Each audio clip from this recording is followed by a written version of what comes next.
headquarter delle Nazioni Unite a New York, e oggi si sta tenendo l'Ecosoc Youth Forum, ossia il forum mondiale dei giovani. Il tema di oggi è come includere e far partecipare i giovani all'interno dell'Agenda 2030 delle Nazioni Unite, quindi l'agenda che riguarda anche gli SDG, Sustainable Development Goal. Si è appena chiusa la sessione mattutina, ci saranno poi le breakout session nel pomeriggio, ossia delle sessioni in cui si discuterà a livello di ogni continente quali sono le prerogative dei giovani perché si possano sviluppare gli SDG. Deliver a keynote statement. Mr. Martin, you have the floor. Thank you. Madam President of the Economic and Social Council, Mr. Secretary General of the United Nations, Honorable Ministers, Your Excellencies, distinguished delegates, ladies and gentlemen, and my youth friends. A few weeks ago, I was walking through the old streets of Cambridge. It was promising to be a good and productive day. The sun was shining and the birds were singing. But then I heard people shouting. I couldn't make up if it was fear, anger, enthusiasm, or something else. I couldn't suppress my curiosity, so I moved towards the noise. And then, when I came closer to the market square, I saw a large crowd of young people united. First I asked, why are they here? What are they doing here? But then I realized, of course, climate strikes. They were marching for climate. Thinking about joining them, I actually just continued to walk towards my office, rationalizing my behavior. In fact, we are doing some interesting works in the Cambridge social decision making now. We are working on a psychological vaccine against fake news. We are trying to prevent influence from misinformation on climate change. Yet, working on this exciting project, I couldn't resist the urge to go out there and join the protest. So that's what I did. I went outside and waved my climate science papers. So there it was. And then I noticed that I wasn't the only one thinking like that. Around me were people that I know to have a very different political opinion than I do, that have a very different idea of the world, and that I didn't expect to be there, but yet they were there. We were united, the united youth. It didn't matter which political affiliation. We had our planet, our community, and our world that we fought for together. Now, let me switch to a different kind of story. At some point, I went to South Korea, walking through the streets of Seoul this time. A completely different world, a beautiful one, but different. I tried to adapt to this different new culture. At one point, I had to meet a group of local people, and I didn't really know what the custom was to greet them. You know that feeling, right? So I gave them a hug. Well, that was not the best approach. It seems like there were some cultural differences in the meaning of a hug, which was interesting. So I learned and tried to adapt. I wanted to understand them. And it is our youth will to understand each other that brought us closer together afterwards. And working together in these youth platforms and those youth projects, our common goals that actually aligned us. And those small cultural differences became beautiful. And at the same time, we recognized our common agenda and common goals. A week later, I went to Togo, another different world, also beautiful. But again, I had to learn. I don't know if you've ever traveled from Belgium to South Korea and then to Togo.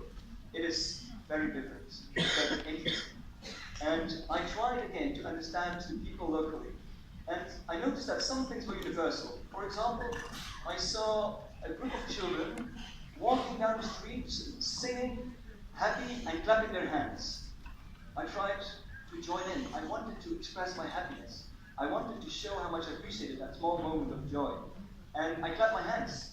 And suddenly we were there together, clapping our hands, and rhythm, having fun, singing, dancing. Great moments. Small moment of human kindness, but that connected us. And again, a few days later, we were fighting for the same goals and appreciated our small differences. So these were stories of intercultural understanding and communication that led us beyond those first small barriers to real common understanding and common power to fight for our common goals. Now, let's move to this room here, the Ecosoc Youth Forum. We are here with a very diverse group of people. In fact, I've been around here for some time now, and I've met many of you, and I know that many of you have an entirely different opinion about the world and different approaches. It is actually this heterodoxy in opinions that makes us so strong, that makes us so unique in tackling sort of global problems.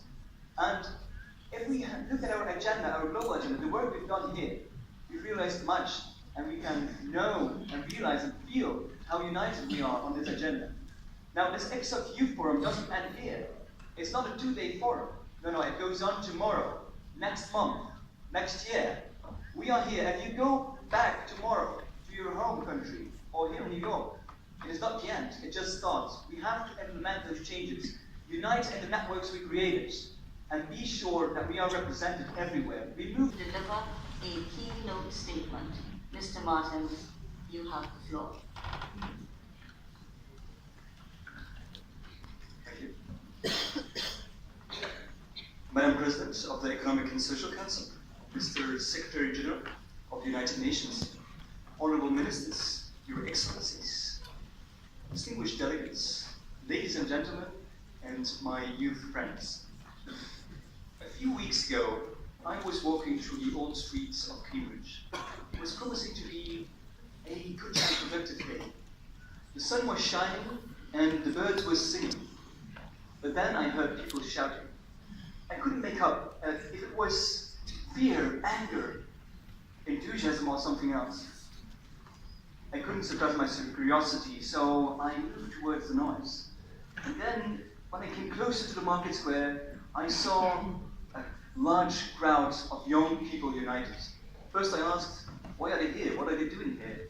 But then I realized, of course, climate strikes. They were marching for climate.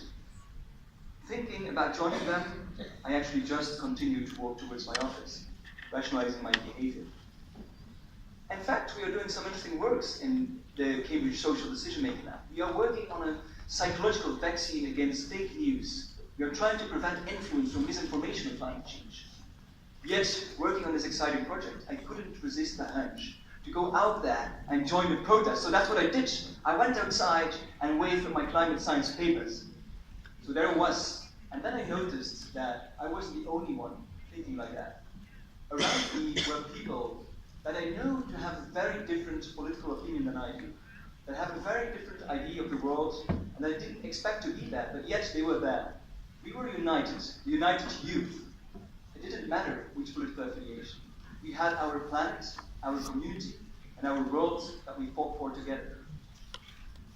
Now, let me switch to a different kind of story. At some point, I went to South Korea, walking through the streets of Seoul this time.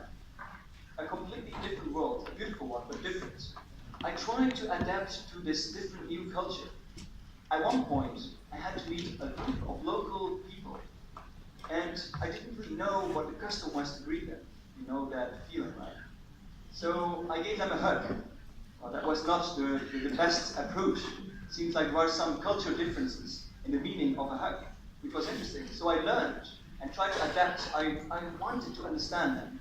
And it is our youthful will to understand each other that brought us closer together afterwards. And working together in these youth platforms and those youth projects, our common goals that actually aligned us. And those small cultural differences became beautiful. And at the same time, we recognized our common agenda and common goals. A week later, I went to Togo, another different world, also beautiful. But again, I had to learn. I don't know if you've ever traveled from Belgium to South Korea and then to Togo. It is very different, very interesting. And I tried again to understand the people locally. And I noticed that some things were universal. For example, I saw a group of children walking down the streets, singing, happy, and clapping their hands. I tried to join in. I wanted to express my happiness. I wanted to show how much I appreciated that small moment of joy. And I clapped my hands. And suddenly we were there together, clapping our hands, and rhythm, having fun, singing, dancing.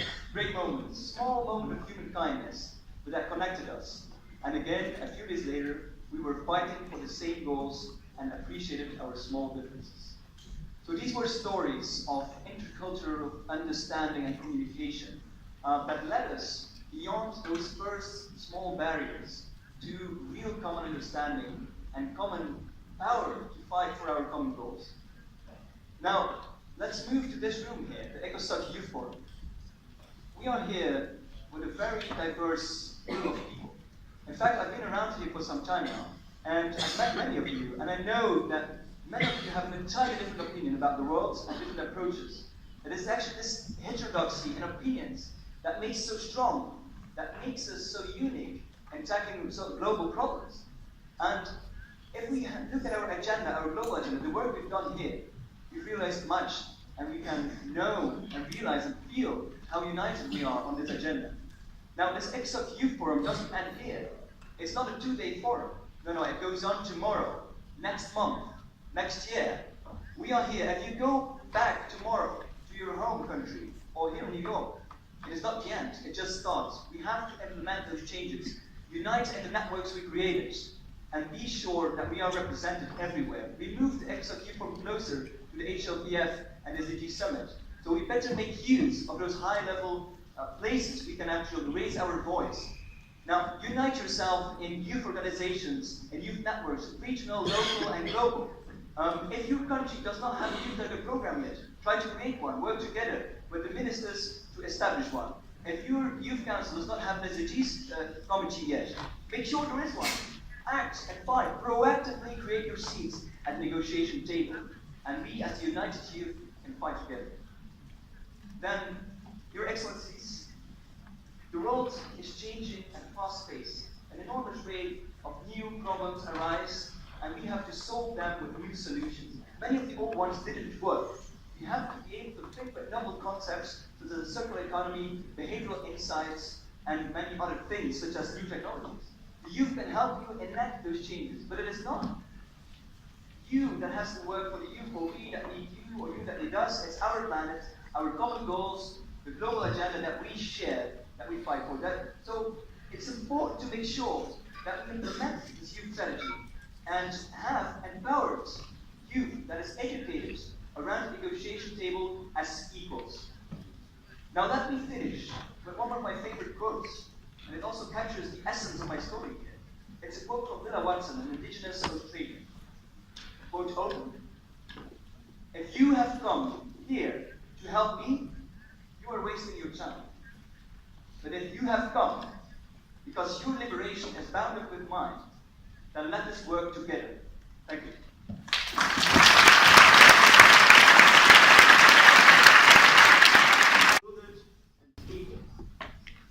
I thank Ecosoc President Inga King for providing this platform for young people to share their efforts and innovation as we work together to implement the 2030 Agenda for Sustainable Development. Over the last 2 days, you had the opportunity to express your views, your hopes, and your concerns about the future. And I share your concerns, and I pledge that the United Nations will work with you to deliver on your hopes. Right now, our world is faced with a myriad of tests: the climate crisis, protracted conflicts, unsustainable levels of youth unemployment, growing disparities between rich and poor, a clampdown on dissent, and strong opposition to our march for gender equality. Unless we face our social, economic, and environmental challenges head-on, we will not achieve the Sustainable Development Goals, and the world will not be better. Many lives will be lost, and the once-in-a-generation opportunity we have to end poverty and bring lasting prosperity for all on a healthy planet will have been squandered. Each of these challenges has one common denominator: the need for those in power to live up to their responsibilities to do what is right for people and planet alike. And that is why I am so pleased to see so many committed young people with us here today. I know you are not a homogeneous group, and young people are not immune to engaging in the negative trends in our societies. But more often than not, young people in our world today are a lightning rod for change. You show the courage and persistence that is often lacking among older generations. And you can imagine I know a little bit about older generations. And because it is your future, your livelihoods, your freedom, your security, your environment, as it is of us all, you do not and you must not take no for an answer. In the United Nations, you have a partner that will accompany you on this journey towards a more peaceful, just and prosperous world. Last September, we launched the UN Youth Strategy, and through my youth envoy, that is here on my right-hand side, with young people and with partners across the UN system, we are working hard to translate that strategy's promise into tangible change. With this strategy, we aim to ensure the organization responds better to the needs of young people, but especially that we include your contributions to making the Sustainable Development Goals a reality for all. And we also aim to increase action to address the needs, build the agency, and advance the rights of youth around the world in all its diversity. In meetings with governments, I have emphasized the importance of integrated and well-resourced policies for youth, but with young people engaged as partners in development, as active participants in decision-making. It's not to have my generation defining the youth policies, but to have your generation working together with my generation to make sure that the youth policy corresponds to the aspirations and to the concerns of the young generations of today. And I also stress above all else the importance of investing in quality education and decent work for all young people. Today, young people face high unemployment rates and the prevalent sense of disenfranchisement. 64 million young people are unemployed. Some 145 million young workers live in poverty. And some 617 million youth worldwide lack basic mathematics and literacy skills. Young women in particular are too often discriminated against, from health to education, from access to labor force and access to financing. In some regions, for example, female youth unemployment is almost double than that of men. If we are to achieve the Sustainable Development Goals, governments, civil society, and international partners must scale up their investment in young people, ensuring that they are educated, empowered, and employed. And we must respond quickly to the challenges that the fourth industrial revolution is presenting. The loss of jobs for many, the demand for new and relevant skills, and the potential weakening of the social contract.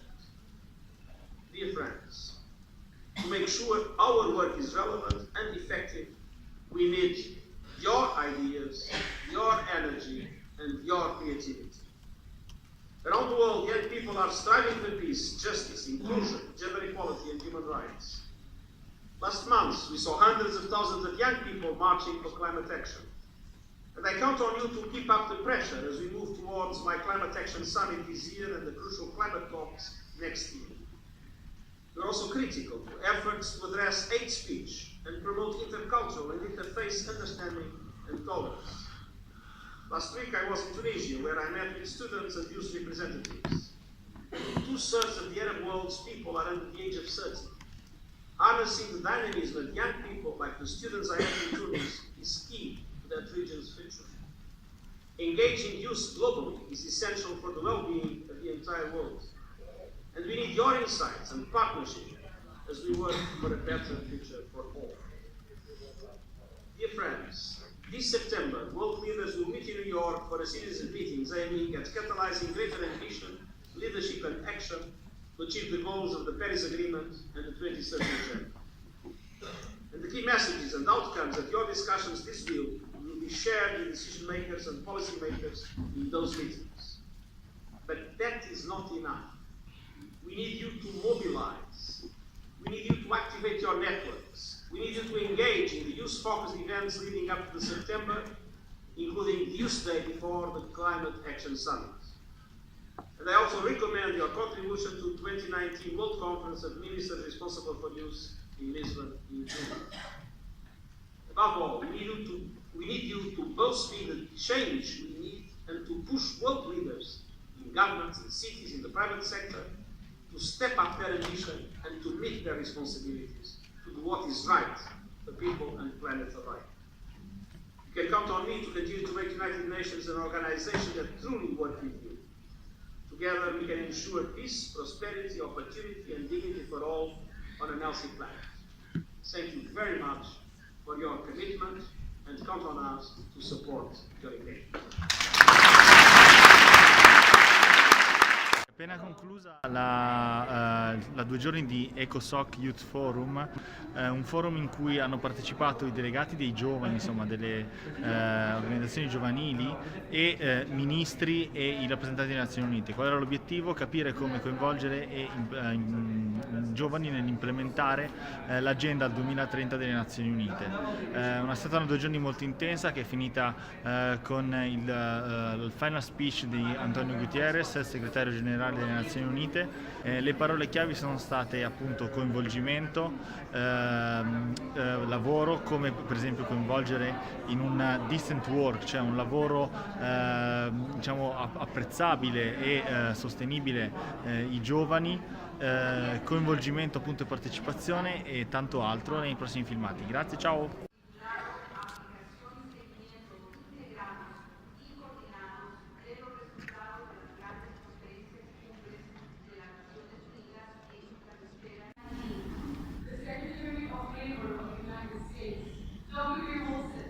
Opened the first ever session of the International Labour Conference, saying that our homes are your home, and we want you to feel that you're not strangers at game, but partners.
the workplace. And today, ladies and gentlemen, 100 years later, it should frighten us that we're still struggling with achieving these things. Again, universal and lasting peace can be established only with the face of all. The key to a brighter future of work is an honest reflection on why the present office work has not lived up to our shared collective aspirations. We need to go beyond seeing people as just a potential value added and bring that humanity to the core principles that drive our decisions. Our call to action, young people's call to action, is very simple. We all must work together, all peoples, with each other, for each other, for a just and peaceful plan. And together, we can make it work. We call on you to call on us. Either way, we're moving forward. Thank you.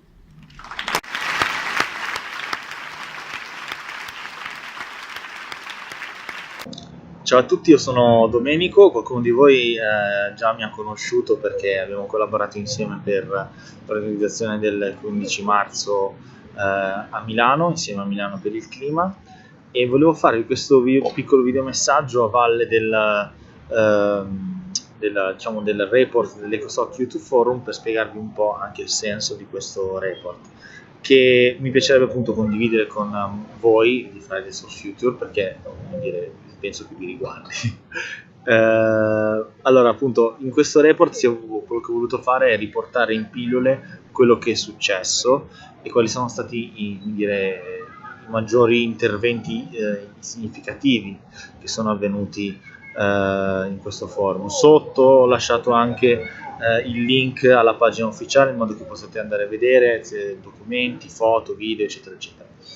È stata un'assemblea che appunto aveva l'obiettivo di raccogliere i diversi delegati di tutte le associazioni e di tutti gli stati del mondo per discutere del ruolo dei giovani nell'implementazione dell'Agenda 2030 di sviluppo sostenibile delle Nazioni Unite.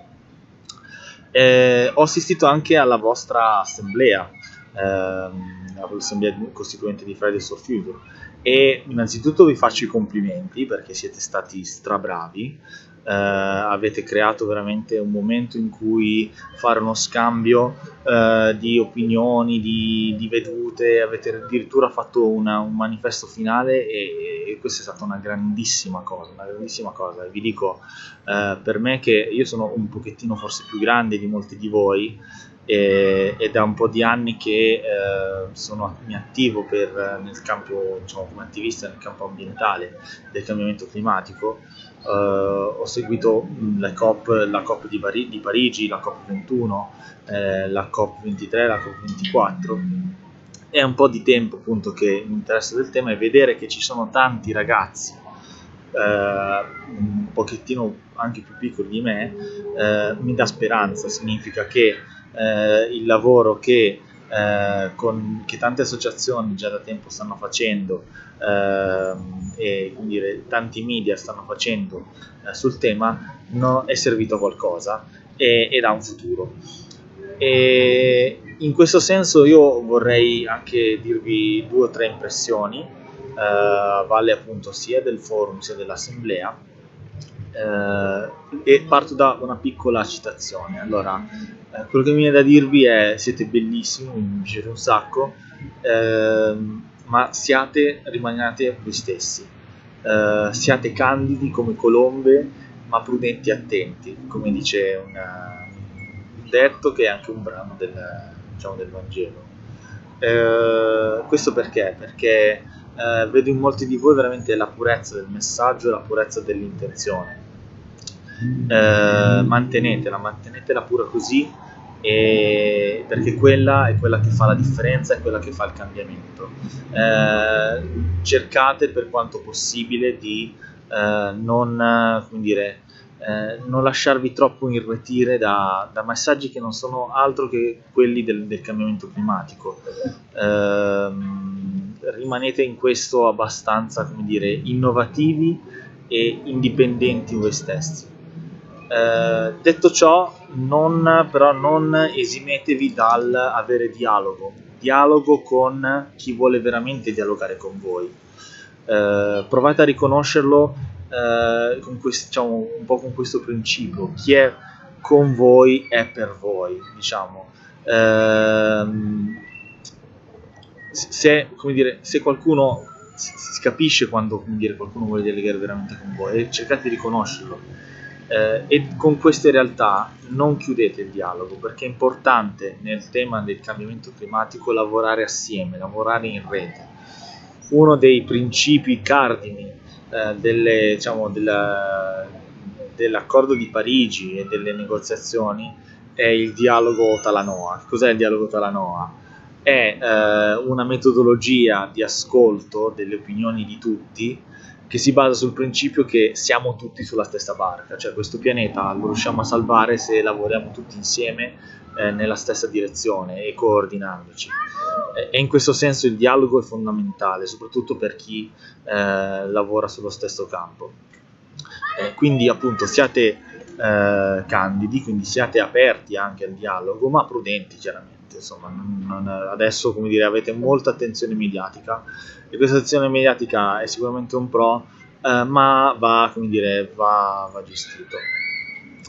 E infine vi lascio, come dire, una piccola poesia che a me piace molto.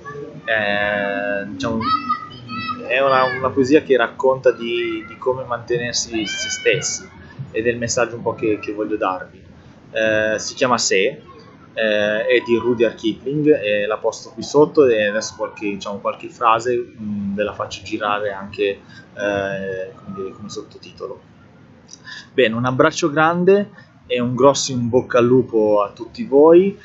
Spero di collaborare il più possibile con voi in iniziative, in azioni, e niente, grazie e buona giornata.